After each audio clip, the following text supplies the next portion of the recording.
Segundo livro dos Reis, capítulo 5.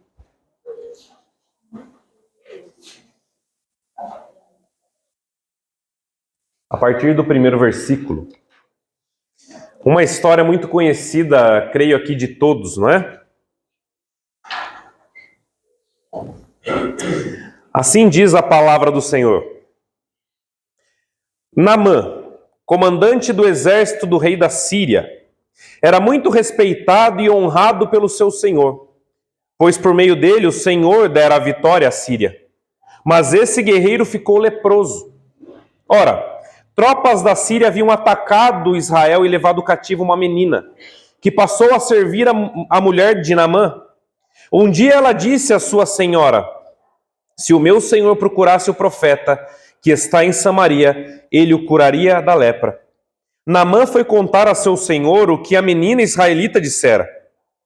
O rei da Síria respondeu: vá, eu darei uma carta para você entregar ao rei de Israel. Então Naamã partiu levando consigo 350 quilos de prata, 72 quilos de ouro e 10 mudas de roupas finas. A carta que levou ao rei de Israel dizia: com esta carta estou enviando o meu oficial Naamã para que o cures da lepra. Assim que o rei de Israel leu a carta, rasgou as suas vestes e disse: por acaso sou Deus capaz de conceder vida ou morte? Porque este homem me envia alguém para que eu o cure da lepra? Vejam como ele procura um motivo para se desentender comigo. Quando Eliseu, o homem de Deus, soube que o rei de Israel havia rasgado suas vestes, mandou-lhe esta mensagem: por que rasgaste suas vestes? Envia o homem a mim, e ele saberá que há profeta em Israel. Então Naamã foi com seus cavalos e carros e parou à porta da casa de Eliseu. Eliseu enviou um mensageiro para lhe dizer: vá e lave-se 7 vezes no rio Jordão. Sua pele será restaurada e você ficará purificado. Mas Naamã ficou indignado e saiu dizendo: eu estava certo de que ele sairia para receber-me, invocaria em pé o nome do Senhor, o seu Deus, moveria a mão sobre o lugar afetado e me curaria da lepra. Não são os rios Abana e Farfar em Damasco melhores do que todas as águas em Israel? Será que eu não poderia lavar-me neles e ser purificado? E foi embora dali furioso. Mas os seus servos lhe disseram: meu pai, se o profeta tivesse pedido alguma coisa difícil, o Senhor não faria? Quanto mais quando ele apenas diz: se lave e serás purificado. Assim ele desceu ao Jordão, mergulhou 7 vezes conforme a ordem do homem de Deus e foi purificado. A sua pele tornou-se como a de uma criança. Então Naamã e toda a sua comitiva voltaram à casa do homem de Deus. Ao chegar diante do profeta, Naamã lhe disse: agora sei que não há Deus em nenhum outro lugar senão Israel. Por favor, aceite um presente do teu servo. E o profeta respondeu: juro pelo nome do Senhor a quem sirvo, que nada aceitarei. Embora Naamã insistisse, ele recusou. E disse Naamã: já que não aceitas o presente, ao menos permite que eu leve 2 mulas carregadas de terra, pois teu servo nunca mais fará holocaustos e sacrifícios a nenhum outro Deus senão ao Senhor. Mas o meu Senhor me perdoe por uma única coisa. Quando o meu Senhor vai adorar no templo de Rimon, eu também tenho que me ajoelhar ali, pois ele se apoia no meu braço. Que o Senhor me perdoe por isso. E disse Eliseu: vá em paz. Vamos orar? Senhor, nós te agradecemos, Pai, por este culto. Nós te agradecemos por essa mensagem. E que o Senhor me use agora, Pai, apenas como um instrumento nas tuas mãos. Apenas como alguém que está aqui para transmitir o que o Senhor quer transmitir e não o que eu quero transmitir. Que o Senhor fale a cada um, que o Senhor atinja as necessidades do teu povo e que a tua igreja seja edificada. É essa oração que eu faço em nome de Jesus. Amém. Irmãos, nós vivemos em um mundo doente. Vocês não concordam? Obrigado.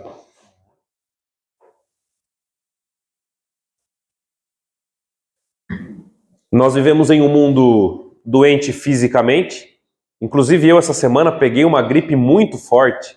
Faz parte da nossa vida ficarmos doentes. Vivemos em um mundo mentalmente e emocionalmente doentes, não é isso? Nós passamos alguns anos atrás um período de pandemia, onde assolou a saúde de muita gente, mas principalmente o mental das pessoas. Nós vivemos em um mundo onde as doenças elas fazem parte da vida. Seja você cristão, não cristão, seja você homem, mulher, seja você quem seja. Independente de o que você tenha, o quanto você ganha, onde você mora, isso não importa. As doenças fazem parte da nossa vida. Porém, existe uma doença que ela é a pior de todas. E que nenhuma dessas doenças que assolam o corpo podem nos prejudicar tanto como a doença espiritual. A doença espiritual ela é a pior enfermidade que nós podemos ter. Nenhuma dessas enfermidades que eu disse que assolam a nossa carne ou o nosso corpo podem nos afastar da presença de Deus.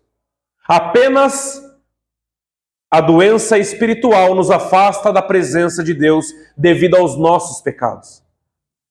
Portanto, hoje nós vamos falar de um homem que vocês conhecem, vocês já ouviram muito falar sobre este homem, que ele teve a sua lepra curada, mas principalmente ele foi salvo. E é isso que nós vamos falar essa noite. Falar que muitas vezes as doenças do corpo elas não são curadas porque Deus tem um propósito maior do que curar muitas vezes as nossas doenças físicas e carnais. Porque para Deus, mais vale você ir leproso para o céu do que sadio para o inferno. O versículo 1 diz assim: Naamã, comandante do exército do rei da Síria, era muito respeitado e honrado pelo seu senhor, pois por meio dele o Senhor dera vitória à Síria. Mas este grande guerreiro ficou leproso. Irmãos, só para vocês entenderem que Naamã, ele não era qualquer pessoa. Naamã, ele era um herói de guerra, ele era um herói nacional na Síria. Naamã, ele era um homem altamente respeitado, ele era o comandante do exército do seu país. E ele tinha acabado de conquistar mais uma vitória, inclusive contra Israel. Os irmãos repararam que a Bíblia diz que por meio de Naamã, quem deu a vitória à Síria? O Senhor Deus. O Senhor Deus deu a vitória à Síria contra o próprio povo dele. Naamã, então, esse grande guerreiro, esse grande herói de guerra, ele fica leproso. Para os irmãos entenderem o que é a lepra. A lepra ela é uma doença de pele, ela é infecciosa, ela é altamente transmissível pelo ar. Hoje em dia existem tratamentos para a lepra, que dura de 6 meses a 8 meses o tratamento com medicações. Sendo ainda assim, nos dias de hoje, altamente transmissível. Só que nos dias de Naamã não tinha cura. Nos dias de Naamã não tinha tratamento para a lepra. Nos dias de Naamã não tinha o que fazer. Nos dias de Naamã era a doença mais humilhante que se poderia ter, era a lepra. E o grande guerreiro Naamã, a grande figura de guerra da Síria, pega a doença mais humilhante de todas. Ele fica doente. Ele não tinha o que fazer. Para os irmãos entenderem, nos tempos de Naamã, e posteriormente também, os leprosos eles eram excluídos da sociedade. Existiam locais específicos onde os leprosos ficariam até morrer. Por quê? Porque como não tinha cura a lepra, eles infectariam muita gente, então eles não poderiam ter contato com outras pessoas. Então Naamã, ele era um herói de guerra, o comandante do exército, agora ele estava leproso. Ele teria o fim na sua carreira militar, ele teria o fim como pai, como marido, ele teria o fim em tudo na sua vida, porque ele teria que ser excluído do convívio com as outras pessoas, porque ele estava com lepra. Importante nós frisarmos aqui, irmãos, que Naamã ele não era israelita, ele era sírio.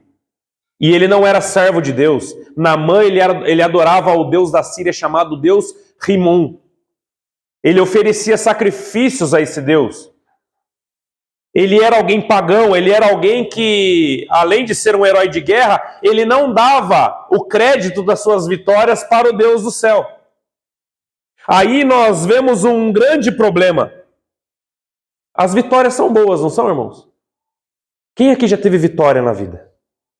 É muito bom você ter vitória. É muito bom as coisas acontecerem positivamente na sua e na minha vida. Isso é muito bom. Mas a grande pergunta é: para quem você dá o crédito das suas vitórias? Naamã deveria ter uma parede lá na casa dele cheia das medalhinhas dele. De tanta vitória, vitória e vitória, porque a Síria, nos tempos de Naamã, era o maior império daquela época. Ou seja, ele era o comandante do maior exército da terra. Quantas pessoas e exércitos Naamã já não teria aniquilado? E a Bíblia diz que contra Israel foi o próprio Deus que deu a vitória a Naamã, mas Naamã não atribuía as vitórias a Deus. Muitas vezes você tem vivido momentos de glória. Muitas vezes você tem vivido momentos de fartura, talvez. Talvez você tenha vivido momentos no seu trabalho, estudos, enfim. A sua vida está como um mar de rosas. Só que, infelizmente, muitas pessoas não atribuem as vitórias a quem deve atribuir e acham que as vitórias são deles. Muitas vezes as vitórias elas servem muito mais para massagear o nosso ego do que para reconhecer quem é o Deus das vitórias. O Deus que dá tudo que você tem, o Deus que te dá a saúde, o Deus que te faz caminhar, porque tudo é dele. Não se engane, nada é seu. Nada é seu e nada vem de você. Para quem nós atribuímos as nossas vitórias? A nossas capacidades? Aos nossos chefes? Talvez aos nossos professores? Talvez aos nossos líderes? Para quem nós estamos atribuindo as vitórias que Deus nos dá? Jamais esqueça que em Provérbios 16, 18 diz que o orgulho ele precede a queda. Nós temos que saber viver os momentos difíceis, é verdade, mas nos momentos de vitória nós também temos que saber viver e olhar para Deus e entender: Senhor, obrigado, porque tudo que o Senhor, tudo que eu tenho, vem única e exclusivamente do Senhor. Não há motivos para a glória, não há motivos para a glória para mim mesmo. Tudo vem do Senhor. Versículo 2 e 3, acompanhem, diz assim: Ora, tropas da Síria haviam atacado Israel e levado cativo uma menina, que passou a servir a mulher de Naamã. Um dia ela disse à sua senhora: se o meu senhor procurasse o profeta que está em Samaria, ele o curaria da lepra.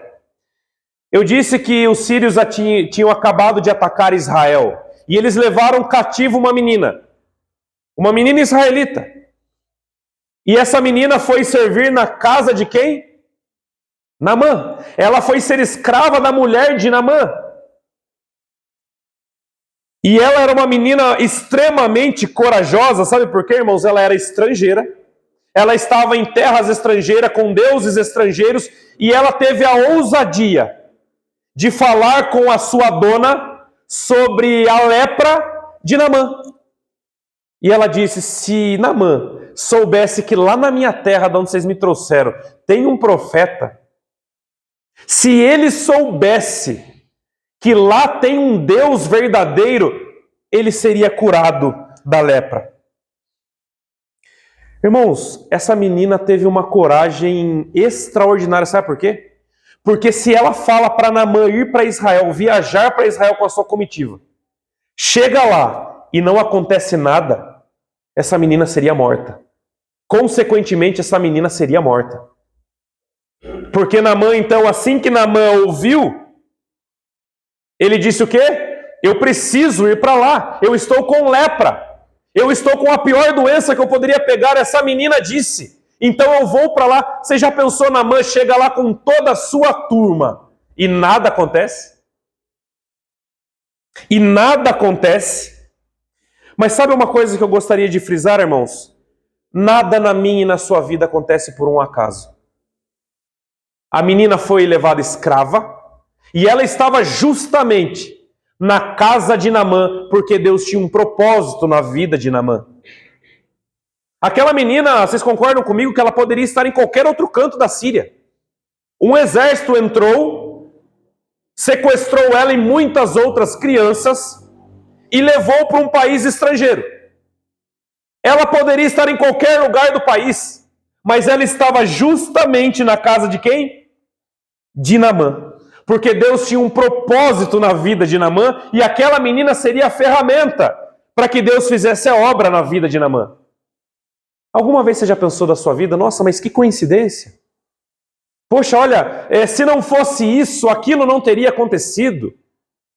Olha como Deus faz as coisas. A gente fica às vezes comentando na casa pastoral. Olha como Deus faz as coisas e não é por acaso. Não é à toa. Deus, ele orquestra toda a história. Deus, ele sabe o porquê ele coloca uma menina estrangeira na casa de Naamã.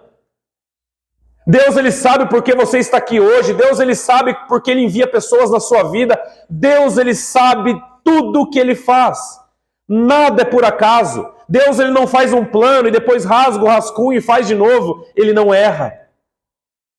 A sua vida não é um acaso. A sua vida não é uma roleta russa. A sua vida não é um jogo de cartas. A sua vida está na mão do Todo-Poderoso e Ele sabe o que faz. E todos os seus dias estão totalmente planejados por Ele. Versículo 4 ao 7, acompanhem comigo. Naamã foi contar ao seu senhor o que a menina israelita lhe dissera.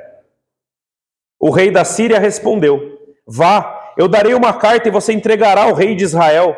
Então Naamã partiu levando consigo 350 quilos de prata, 72 quilos de ouro e 10 mudas de roupas finas.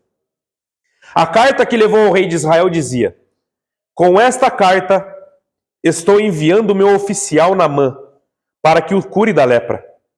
Assim que o rei de Israel leu a carta, rasgou as suas vestes, por acaso sou Deus, capaz de conceder vida ou morte? Porque este homem me envia alguém para que eu cure da lepra? Vejam como ele procura motivo para se desentender comigo. Naamã, então, ele ouviu o que a menina disse. Ele vai até o seu rei, porque ele era subordinado ao rei da Síria. E ele diz: olha, uma menina lá em casa disse que tem um homem lá em Israel, aquele povo que a gente acabou de vencer, aquele povo que a gente acabou de destruir, sabe aquele povo que a gente acabou de saquear e destruir tudo? Diz que tem um homem lá que pode curar a minha lepra. Olha que coincidência. Ele voltando a um território que ele acabara de vencer. Então o rei da Síria disse: vai, Naamã. Até o rei da Síria concordou, porque se o rei não concordasse, ele não poderia ir e levar todos aqueles quilos de ouro e de prata. Irmãos, aquilo virou uma ação federal. Olha o que essa menina fez. Não foi apenas uma fala sem importância. Aquilo virou uma ação federal. Um rei escrevendo uma carta para outro rei, porque uma menina disse que Naamã seria curado. Então Naamã, ele leva consigo prata, ouro, roupas finas e a carta e entrega para o rei Jorão de Israel. E o rei, ele diz o quê? Começa a rasgar as suas vestes e diz: acaso eu sou Deus? Irmão, só para os irmãos entenderem, Jorão, nesse contexto, ele estava totalmente acabado. Quem havia vencido ele? O próprio Naamã. E então ele acabou de apanhar, certo? Daqui a pouco a Síria volta com uma carta, viu? Cura meu servo Naamã. O que ele pensou? Eles vão vir de novo, porque eu não posso curar esse rapaz, eu não sou Deus. E ainda ele diz: olha como ele procura motivos para se desentender comigo. O que o rei Jorão entendeu? Que o rei da Síria só estava usando de pretexto para atacar Israel de novo. E ele começa então a rasgar as suas vestes. Aqui nós vemos um contraste muito grande. Uma menina que tinha uma fé inabalável e um rei covarde, que ao ler a carta começou a rasgar as suas vestes. Sabe quem foi Jorão? Jorão, ele foi o filho mais novo de Acabe, filho de Jezabel. Jorão, ele cresceu num lar sem princípios cristãos, ou de Deus, de Israel. Jorão, ele cresceu num lar vendo a mãe erguendo altar para Baal, vendo o pai virar as costas para Deus e adorar Baal e Azerá em Israel. Jorão, ele cresceu num lar totalmente desestruturado, um lar em que não adorava a Deus, um lar em que não glorificava a Deus. E sabe qual foi o resultado? Ele foi tão ruim quanto o pai dele. E no momento em que ele recebeu a carta do rei da Síria, ao invés de ele confiar em Deus, ele rasgou as suas vestes e não olhou para o Deus de Israel. Por quê? Porque ele estava acostumado a ser idólatra, igual o pai dele. Sabe o que isso nos ensina? Isso nos ensina que nós temos que passar adiante para os nossos filhos a palavra do Senhor. Nós somos o espelho dos nossos filhos. Ninguém aqui pode crer pelos filhos, mas nós temos que ser o exemplo dos nossos filhos. Será que Jorão poderia ser diferente? Com uma mãe daquela, com um pai daquele, cheio de idolatria, assassinato, criminalidade, como ele seria um rei voltado ao Senhor? Teria como? Portanto, ensine o seu filho o caminho que ele deve andar, ensine a palavra de Deus a ele. Agora, o que ele vai fazer com isso não depende de você, não depende de mim. Agora, o nosso papel nós temos que fazer. Passe adiante os feitos do Senhor e não apenas passe verbalmente, mas haja como um cristão. Haja como um cristão, porque o seu filho, ele vai olhar para você primeiramente. Irmãos, vocês concordam que o medo ele cria na nossa cabeça falsas ilusões? Vocês sabiam disso, né? Quando nós estamos com o medo tremendo, nós enxergamos coisas onde não tem. Quem aqui já teve isso? Principalmente as crianças, não é? Assistem qualquer filme lá, daqui a pouco ficam imaginando coisas, porque o medo ele mexe com o nosso emocional, ele mexe com a nossa imaginação. O rei Jorão, ele lê a carta e ele começa a pensar um monte de coisa que nem existia. Naamã estava ali mesmo só para ser curado, ele não foi ali atacar Israel. O medo, ele nos paralisa. A falta de confiança em Deus, ele faz com que a gente enxergue coisas onde não tem. A falta de confiança em Deus faz a gente inverter a realidade. Existe uma ilustração que diz assim: com medo de sair do carro, um entregador buzinou e logo saiu o dono da fazenda para atendê-lo, com um cachorrinho chihuahua. O entregador então pergunta para o dono do cachorrinho: ao me aproximar da sua fazenda, eu vi várias placas sinalizando para tomar cuidado com um cão feroz. O cão feroz é esse cachorrinho? Então o fazendeiro rindo respondeu: sim, é esse cachorrinho que é a fera. Então o entregador disse: mas esse cachorrinho não mantém ninguém longe. O dono da fazenda disse: o cachorrinho não, mas as placas sim. O que ele quis dizer? As placas fizeram tanto medo naquele homem que ele não tinha coragem de descer do carro por causa de um cachorrinho. O medo, ele faz com que a nossa mente venha pensar coisas que não devemos, agir como não devemos, porque o medo ele faz isso quando nós não controlamos ele. Você tem medo? Você sente medo? Demasiadamente? Confie em Deus. Naamã estava ali só por um motivo, para ser curado. O rei de Israel já achou que era uma nova guerra contra a Síria. Então confie mais em Deus. Vamos ver o desdobramento dessa história. Versículo 8 e 9 diz assim: quando Eliseu, o homem de Deus, soube que o rei de Israel havia rasgado suas vestes, mandou-lhe esta mensagem: por que rasgaste suas vestes? Envia o homem a mim e ele saberá que há profeta em Israel.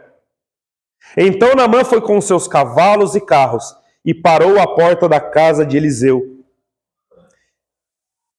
Esses dois. Eliseu então fica sabendo que o rei do seu país estava com medo. Rasgou as suas vestes.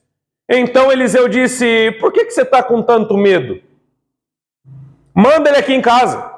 E ele saberá que há profeta em Israel. Ele saberá disso. Sabe uma coisa, irmãos, que eu vejo? O que a menina tinha falado lá atrás? Que se Naamã soubesse de quem? De um profeta, não é? Para onde Naamã foi? Ele não foi na pessoa errada? Ele não foi no rei? A menina tinha dito que havia um profeta em Israel, não um rei. Vocês já repararam que muitas vezes a gente sempre vai na pessoa errada para pedir conselhos e para resolver os nossos problemas? Naamã, ele saiu da Síria para ser curado, mas ele vai no rei. Então Eliseu diz, manda ele aqui. É aqui que ele será curado. Não é aí, não é no templo, não é em qualquer monte em Israel. É aqui, manda ele aqui. Quem você tem procurado no momento em que você precisa de apoio? Talvez você tenha procurado, assim como Naamã, a pessoa errada. Assim como Naamã, muitas vezes, você tem procurado apoio errado, ajuda errada. E isso só piora a sua situação. Se Naamã ficasse perdendo tempo com o rei ali, a lepra dele pioraria? Sim. Cada vez mais a pele ia ficando esbranquiçada e ela ia apodrecendo. Ele não tinha tempo para perder. O problema dele era grave, era sério. Ele não poderia ficar perdendo tempo com o rei que leu uma carta e rapidamente já se desmanchou de chorar. Não perca tempo com pessoas erradas. Não perca tempo dando assunto para pessoas erradas. Muitas vezes Deus te chamou para ir até Eliseu e não ir até Jorão. E muitas vezes nós ficamos perdendo tempo com pessoas erradas que só irão atrasar o nosso lado. Com quem você tem perdido o seu tempo? A Bíblia diz que as más amizades, elas corrompem os bons costumes. A Bíblia diz que nós temos que escolher com quem nós caminhamos, com quem nós andamos. E muito do que nós somos diz também sobre as pessoas que estão ao nosso redor. Quem você tem buscado? Quem você tem procurado? Será que você tem feito como Naamã? Você tem um baita problema para resolver. Você sabe aonde você tem que ir, mas você vai na pessoa errada. Naamã sabia desde o começo que ele teria que procurar um profeta em Israel e não o rei Jorão. Não foi isso? Porque a menina disse sobre profeta, ela não disse sobre rei. Pare de perder o seu tempo com pessoas que não vão te levar a lugar nenhum. Versículo 10 ao 12 diz assim: Eliseu enviou um mensageiro para lhe dizer: vá e lave-se 7 vezes no rio Jordão, e sua pele será restaurada e você ficará purificado. Mas Naamã ficou indignado e saiu dizendo: eu estava certo de que ele sairia para me receber. Invocaria em pé o nome do Senhor, o seu Deus, moveria a mão sobre o lugar afetado e me curaria da lepra. Não são os rios Abana e Farfar em Damasco melhores do que todas as águas em Israel? Será que eu não poderia lavar-me neles e ser purificado? E foi embora dali furioso.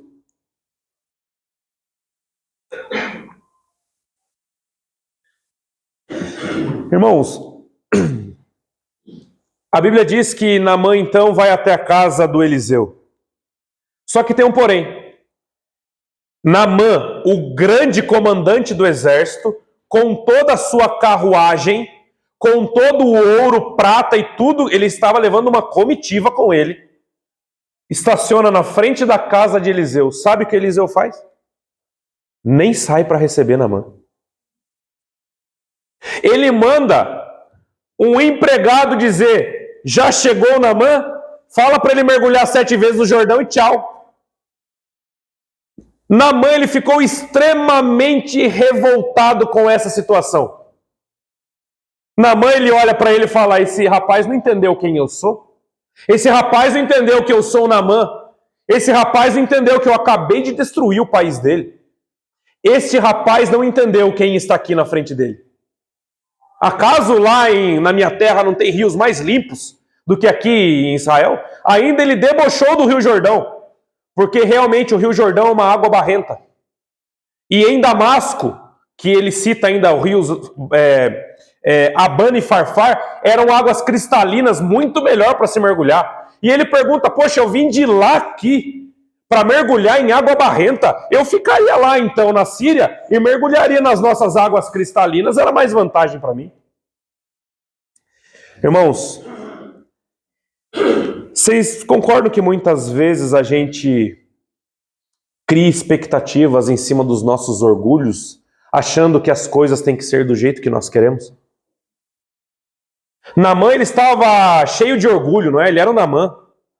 Ele estava ali com uma grande comitiva, todo mundo ali batia continência para ele, falava assim, Senhor e não Senhor. Naamã criou na cabeça dele que quando ele chegasse na frente da casa de Eliseu, Eliseu estaria ali com um tapete vermelho para ele chegar pisando, estaria ali com um pão fresco, estaria ali com toda uma recepção para receber o Naamã, não é? Ele colocou a expectativa dele numa coisa que não existia. Ele esperava que o seu recebimento fosse algo glamuroso. Ele esperava algo grande. Mas a menina disse que o profeta curaria ele, não bajularia ele. Vocês entendem que muitas vezes a gente acha que Deus tem que fazer as coisas do jeito que a gente quer? Muitas vezes a gente quer que Deus haja do jeito que a gente espera. Mas muitas vezes o jeito que Deus faz é totalmente diferente. Naamã achou que ele chegaria ali aplaudido. Eliseu nem sai. Que até achei também que foi uma falta de educação de Eliseu. Ele nem sai na porta para falar, ô Naamã, só descer, Rio Jordão, 7 mergulhos, tchau. Nem isso ele fez. Mas Deus é assim, irmãos, ele age do jeito que ele quer, na hora dele. E sabe por que Deus permitiu com que isso acontecesse? Para trabalhar no orgulho de Naamã.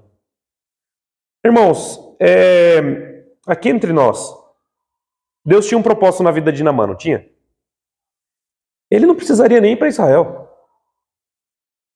Se Deus quisesse curar Naamã, a menina colocaria a mão em Naamã e Naamã estaria curado. Vocês concordam? O poder não estava em Eliseu. Por que Deus fez ele viajar? Carregar a sua comitiva de ouro, prata, roupas finas, fazer uma viagem internacional. Teve que sair do seu país. Não sei quantos meses eles viajaram para chegar lá. O rapaz não sair atender ele, ainda falar para ele mergulhar numa água barrenta. Por que Deus trabalha dessa forma? Naamã ele não estava entendendo nada. Porque muitas vezes Deus ele quer quebrar o seu orgulho primeiro. Deus ali ele estava tratando Naamã. Desde que Naamã saiu da Síria, ele já estava sendo curado e não sabia. Deus ele estava tratando do caráter de Naamã. Vocês entendem que muitas vezes a cura física para Deus fica em segundo plano? Porque Deus estava tratando primeiramente do coração. Existe uma frase que diz que quanto mais duro é o seu coração, mais força Deus vai colocar para quebrar. Versículo 13 e 14 diz assim, vamos ver o que aconteceu. Mas os seus servos lhe disseram, meu pai, se o profeta tivesse pedido alguma coisa difícil, o Senhor não faria. Quanto mais quando ele pede apenas para que se lave, serás purificado. Assim ele desceu ao Jordão e mergulhou 7 vezes, conforme a ordem de Deus, e foi purificado, e sua pele ficou como de uma criança. Deus trabalhou no orgulho de Naamã primeiro, porque ele foi ou não foi? Reclamou, não reclamou? Desdenhou da água do rio, não desdenhou? Mas foi ou não foi? Foi. E no 7º mergulho a Bíblia diz que a pele dele ficou como de uma criança. Como é a pele de uma criança? Colágeno. Novinha. Eu não sei quantos anos tinha o Naamã. Mas com certeza a mulher dele gostou na hora que ele voltou para a Síria. Deus quebrou o coração de Naamã e o curou. Só que a cura física foi uma consequência. O propósito maior já tinha sido alcançado. De novo nós vemos o princípio de escolha com quem você anda, sabe por quê? A Bíblia diz que Naamã ficou furioso e foi embora, não é? Quem foi atrás dele? Os seus servos. Ainda chamam ele de pai. Olha como Naamã não era qualquer pessoa. Meu pai, o profeta só pediu para você mergulhar lá. Eu acho que eles ficaram pensando, poxa, a gente veio de lá aqui, ele vai embora. Com lepra. Ainda pode passar pra gente no caminho? Não. Meu pai, o rio está ali. É só descer mais um pouquinho, dar 7 mergulhos, vamos embora. Nem que você vá sujo de barro embora, mas vamos embora. Mas cumpra. O profeta não pediu nada de especial. Se ele tivesse pedido algo difícil, o senhor não faria? Porque Naamã estava com lepra, gente. Naamã estava condenado a viver separado da sociedade. Naamã estava condenado. Ele faria qualquer coisa para ser curado, mas o ego dele não permitiu que no primeiro momento ele obedecesse Eliseu. Foi embora. Então os seus servos foram atrás dele e o convenceram a obedecer. Vocês entendem como as nossas companhias, elas nos ajudam ou nos prejudicam? E se os amigos não estivessem ali? Naamã voltaria para a Síria leproso e a menina ainda ia morrer, porque ele ia voltar leproso. Então, por causa do conselho dos seus amigos, ele obedeceu. Saiba de novo com quem você se aconselha. Você abre a sua vida para qualquer um? Você conta da sua vida para qualquer pessoa? Você conta tudo da sua vida para qualquer pessoa que você acha na rua? Eu conheço pessoas assim. A pessoa conversou 2 minutos com ela. Ela já conta até a história dos seus ancestrais para a pessoa. Não faça isso. Se aconselhe com pessoas que vão te aproximar de Deus. Porque assim como Deus tem os seus agentes no mundo, o diabo também tem. Cuidado com quem você abre. Cuidado. Deus faz as coisas do jeito que nós não entendemos. Mas só nós sabemos que no final as coisas acontecem. Para cair as muralhas de Jericó, o que teve que acontecer? Josué teve que dar quantas voltas na muralha? Precisava daquilo? Não! Deus poderia com um sopro derrubar as muralhas. Mas Deus, ele pede coisas para nós, muitas vezes, que não faz sentido algum. Mas confie, porque quem te mandou sabe o que está fazendo.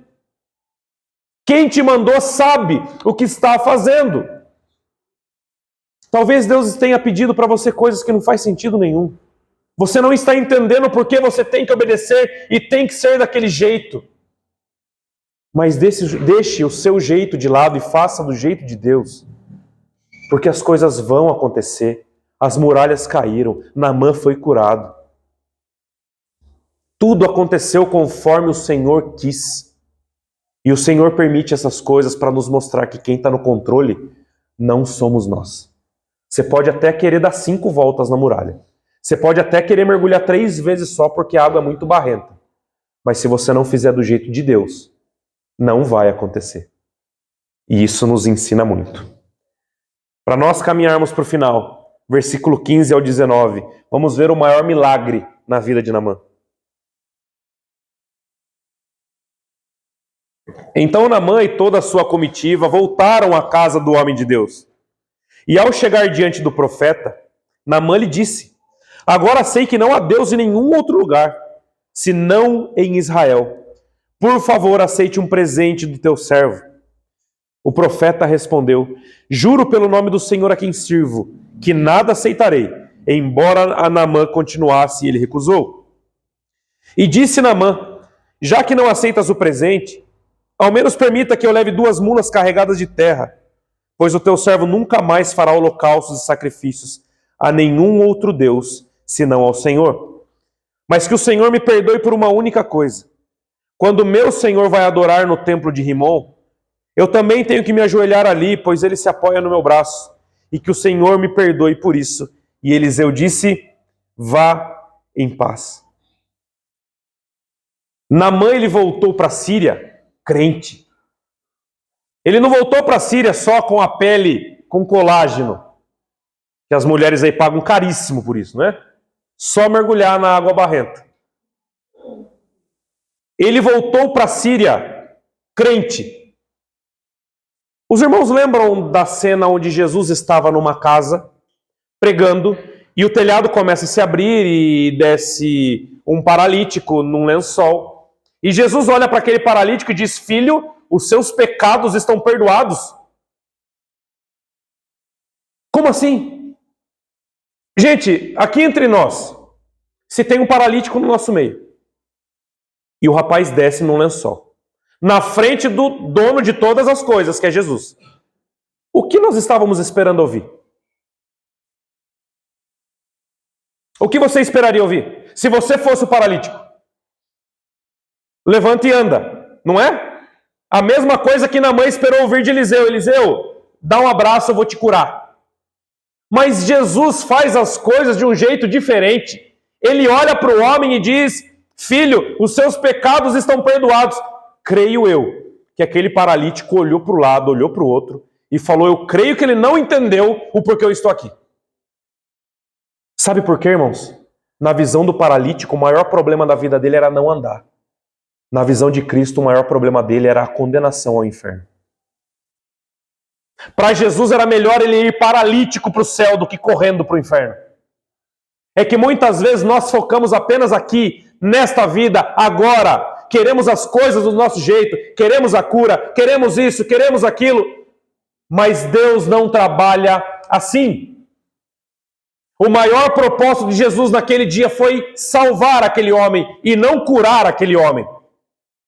E ele ainda diz para os fariseus que estavam ali: por que vocês estão pensando isso em seu íntimo? Vocês acham que eu não tenho autoridade para perdoar o pecado desse homem aqui?